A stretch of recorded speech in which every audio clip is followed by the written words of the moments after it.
Buenos días, nosotros somos el grupo número 1 y les vamos a presentar el reporte de la práctica número 3. Los integrantes del grupo se encuentran en la esquina inferior derecha. La caseína es una proteína de la leche del tipo fosfoproteína que se separa de la leche por acidificación y forma una masa blanca. Entre la conformación estructural podemos mencionar los fosfatos de calcio. Entre las características se puede mencionar que precipita cuando se acidifica la leche a pH 4.6 y la mayoría de los grupos fosfato están unidos por los grupos hidroxilo de los aminoácidos serina y trionina. La proteína de la caseína se puede encontrar especialmente en la leche líquida. La albúmina es una proteína que se encuentra en gran proporción en los linfocitos, siendo la principal proteína de la sangre y una de las más abundantes.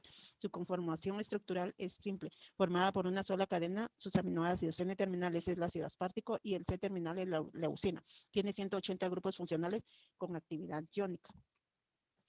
Funciones: transporte de sustancias fisiológicas y no fisiológicas, mantenimiento en la presión osmótica, contribuye a la capacidad tampón de la sangre. Sus características: es la más abundante en el ser humano y consta de 585 aminoácidos. ¿Dónde se encuentra? Se encuentra en la clara de huevo, en la sangre y en la leche. Alfa-amilasa, enzima que cataliza la hidrólisis de los enlaces alfa-glucosídicos de los polisacáridos alfa-glucosídicos de alto peso molecular. Conformación estructural.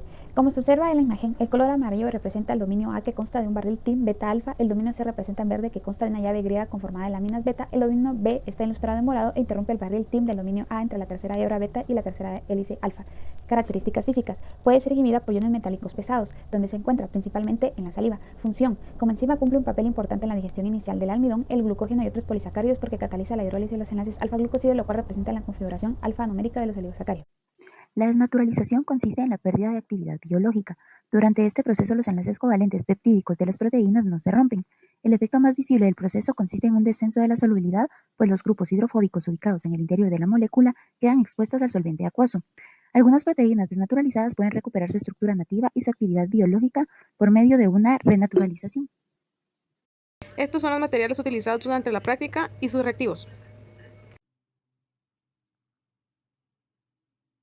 Respecto a las soluciones de caseína a diferente pH, pues tenemos una serie de soluciones que se realizaron. Para este experimento pues se utilizaron 9 tubos. Este experimento se realizó de manera únicamente teórica, debido pues a la falta de acceso a los reactivos.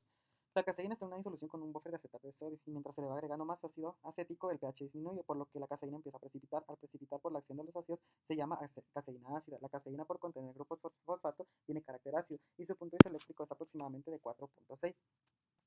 Puede determinarse mediante la estimación de la turbidez de la solución. Sin embargo, esta práctica, como no fue de manera experimental, únicamente teórica, pues esto no es posible. Además, el punto isoeléctrico de la caseína tiene una carga neutra, por lo cual hace que no interactúe con otras moléculas y por lo tanto precipita, y esto facilita su aislamiento. Se observa la relación entre el número de pH y el tubo, el cual nos indica que el pH respecto al pH inicial pues fue disminuyendo, ¿verdad?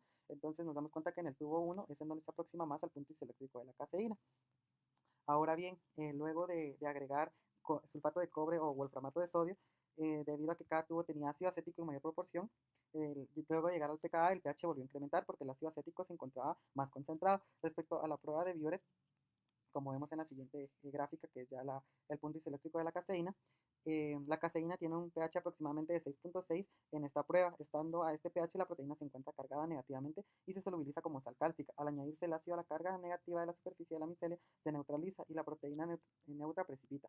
Debido a esto, no se puede formar el complejo de coordinación con los iones cobre 2+, y el reactivo de Biuret reacciona con todos los enlaces del péptido. Para esto se necesita que el medio sea alcalino, ya que favorece la reacción con la proteína. Respecto a la temperatura, que se utiliza en 80 grados, ya que a esta temperatura la caseína es bastante estable, por lo que los enlaces peptídicos no sufren ningún cambio y la reacción de Biuret se lleva a cabo. Si nos damos cuenta acá en esta gráfica, pues esto pertenece al wolframato y vemos que el punto isoeléctrico es muchísimo antes que el de la caseína, que es aproximadamente de 4.6, ya que pues al ser un poco más ácido, pues obviamente el pH disminuye. Y respecto a la prueba de Biuret, pues es muchísimo mayor al punto isoeléctrico de la caseína. Entonces acá nos podemos dar cuenta cómo los cambios de pH pueden afectar al punto isoeléctrico. El reactivo de Biuret lleva sulfato de cobre, el cual permite identificar polipéptidos y proteínas mediante la formación de un complejo de coordinación en un medio fuertemente alcalino. Entre los iones cúpricos y los enlaces peptídicos forman un complejo de color violeta, demostrando que no se afecta a la estructura primaria y cuya intensidad de color depende de la concentración de la proteína. Para demostrar la desnaturalización se utilizó albúmina de huevo, que fue sometida a agentes químicos como el alcohol etílico al 70% y ácido acético, cuyo pH es ligeramente ácido. Esto origina un cambio en su estructura. La prueba de Biuret reacciona específicamente en medio alcalino y en estos tubos se dio en medio ácido, con lo que se logró la desnaturalización sin que los iones cúpricos formaran el complejo de formación esperado.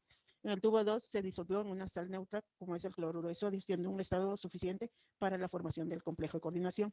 En el tubo 3 se expuso a un agente físico, el calor.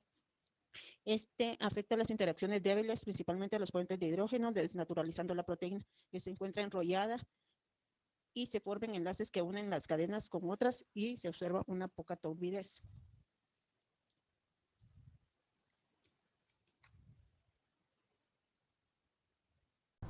Desnaturalización de la alfa-amilasa.